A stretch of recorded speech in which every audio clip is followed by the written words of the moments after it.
what is something what is something that you often enjoyed as a child that you realize now that your parents may have made often because it was affordable, but that you still enjoy today?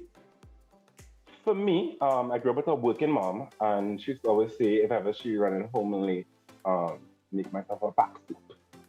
Right, so I grew up having ramen routinely. If it is the highway had traffic, Pose is hungry, mommy cannot return, ramen. Um, and now that I'm an adult and I buy groceries, I understand that it wasn't just that it was something quick and easy that an adolescent child could make, but it also back in the days ramen was $1.50. Yeah, so if it is he mess it up, he has not, you know, cost us a lot of money. And now like they know me in Golden Bell. They know my order. Like I am of the ramen. Yeah. And the only reason it occurred to me that I love ramen because I grew up eating it. Like we said, at least twice a month, whenever it is. Can you tell me about the curry when you're hungry? There's so much cricks we could cricks. That was me. Tim, brother Uber Eats. Oh gosh. My mother was like Leah, by the way. She stuck to that menu for years. All my friends knew what I was having to eat on what day. Understood. The thing that I think I like now that she did back then that was affordable was macaroni and cheese. And I had it on my birthday. She would do macaroni and cheese. I mean, she would do it other times, but on my birthday, that was like the dish. And fried chicken. And I love mac and cheese. I mean, I like pastas generally, but I definitely thought about that recently too. Same thing with Asian cuisines like Chinese food. Like we had that on like a celebration, but it was cheap. It was mad cheap, and I never thought about it.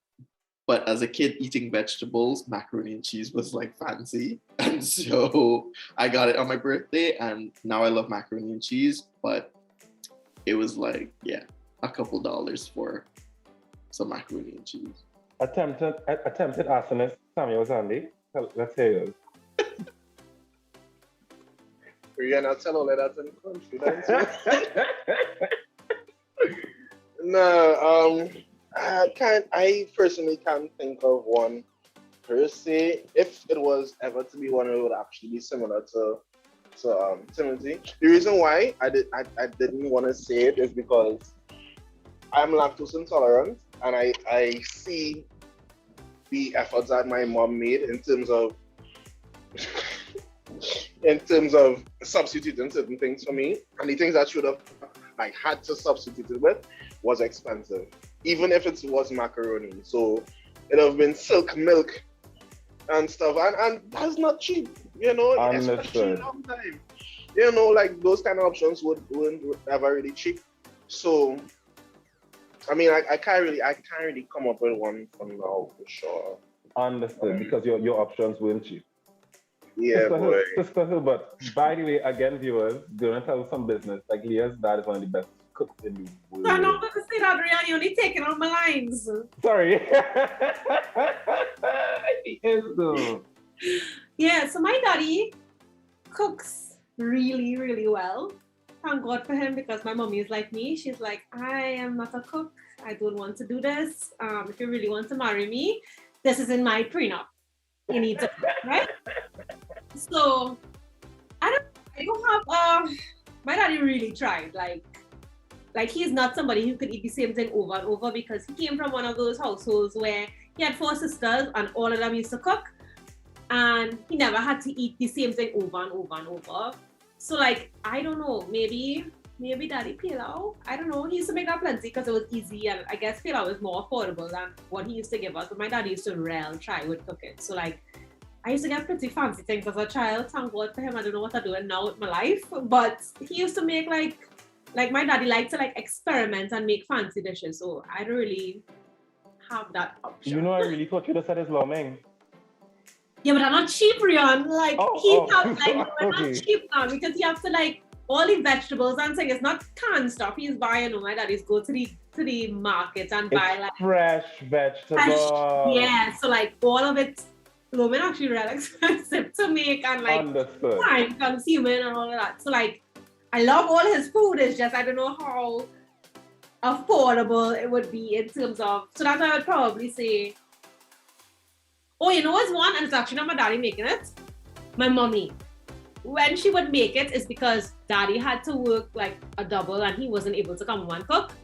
And she's the kind of person who like, look, I hate to cook. Y'all know I hate to cook. These are the 3 meals I'm going to cook.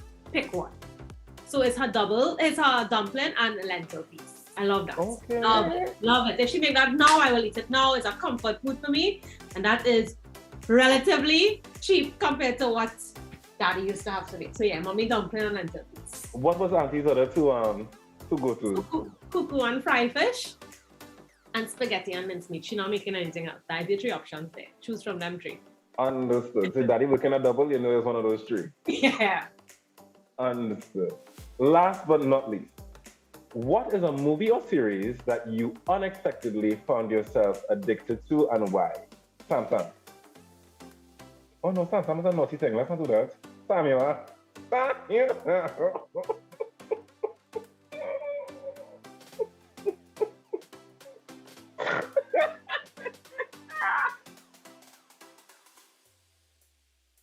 I'm so sorry. Rion just sexualizing my name easy, you know. So sorry. Oh my god. What's a movie or series that kind of it had a shock, not like the old story, but it's on Netflix. It's about the use of social media and how it affects the brain and whatnot. What's the name of it? The Social Dilemma. Social Dilemma. I think I like their commentary on how it works. Being in the IT field myself, like I realize and I think more than just the average person, I see it right away as to why they do certain things. So when I looked at it, I was not only surprised, but I was also in a marvel as to how sophisticated certain algorithms can be. And I was also relieved in a sense that someone now had the opportunity to tell someone that, okay, this is probably not the best thing for us at this point in time, without just demonizing it. I think a lot of times when we present certain arguments, we present it in like in a one kind of way fashion. But I think I really like the way that it was presented. I love that way. I've watched it a couple of times just to look back at how they would have documented it.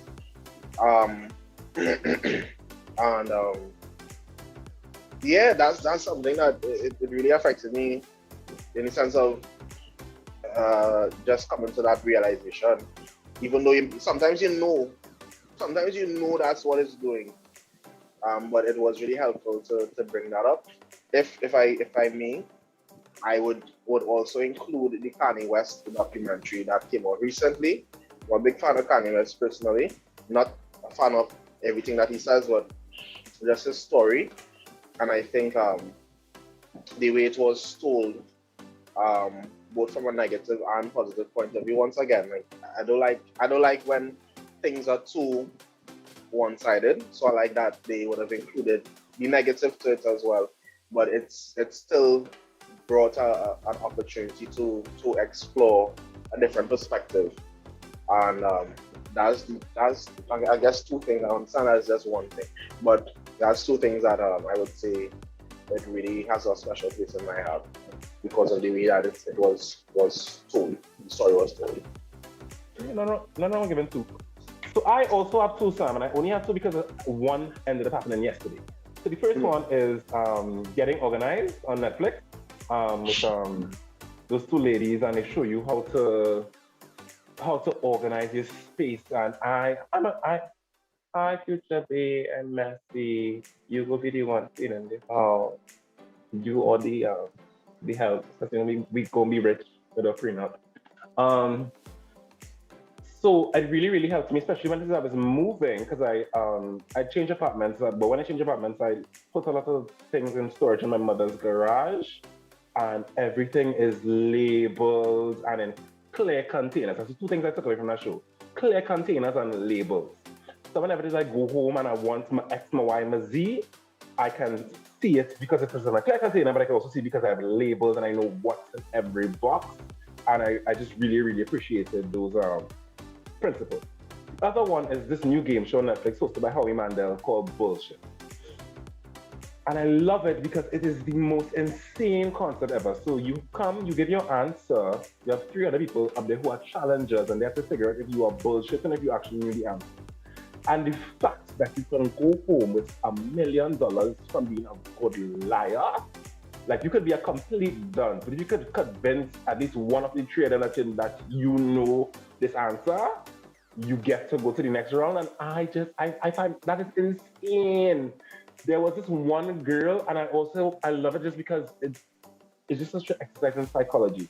There were 2 women. One, she was a housewife, and the other one was a very, very pretty black girl. And it's interesting to see how people lean into certain things about themselves to convince you. So the housewife, she would do the whole like if so-and-so was the answer, she'd say, but I used to read that book to my son before bed at night, and I know that that's the answer because I read that book to my son. Lie!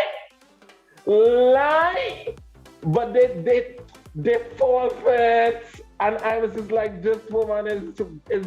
So by the time she got halfway through, she left with half the amount of money. She didn't go to $44,000. By the time she got to $500,000, she said, I only have so many children, I only have so many stories. I go in with my $500,000.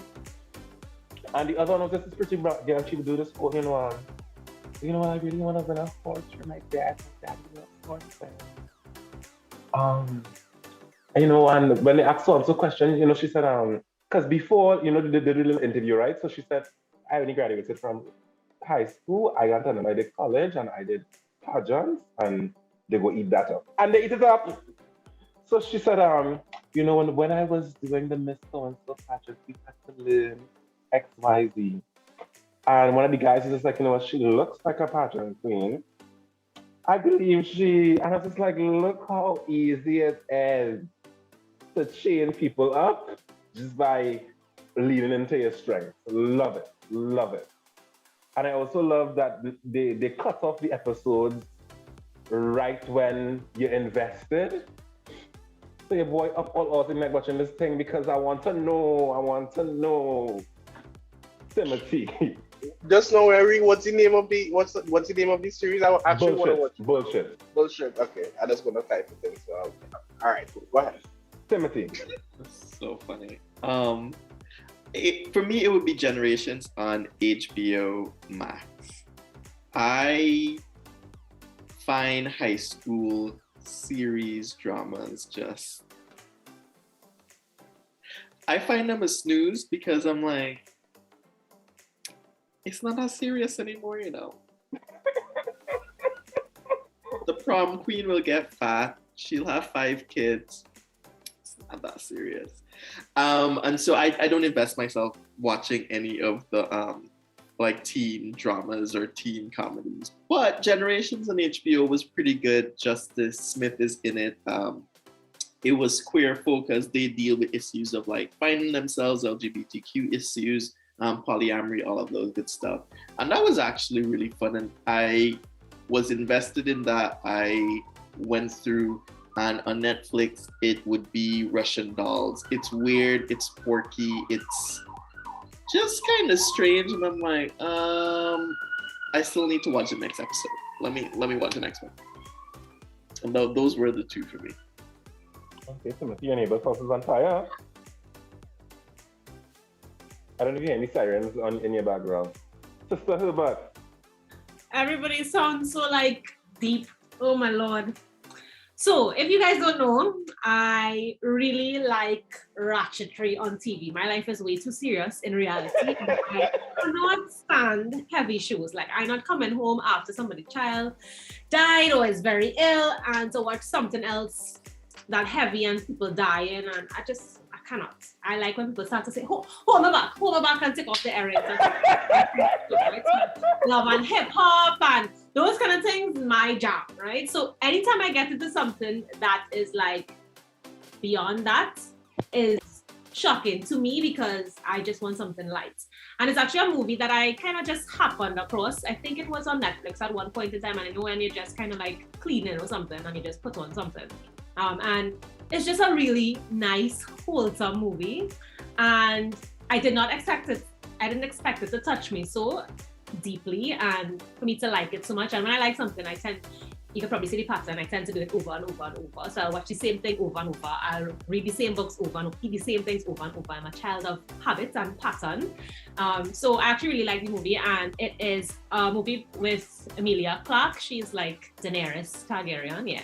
And the name of the movie is Me Before You. And it was just really, like a really interesting movie. It's about her falling in love with a guy who was not born disabled, but became disabled in an accident. And I don't know, I just found it was really quirky and very wholesome and very different from what I personally find entertaining, aka the ratchetry. So yeah. Love it. And you're like the least ratchet person ever, I guess, since the contrast.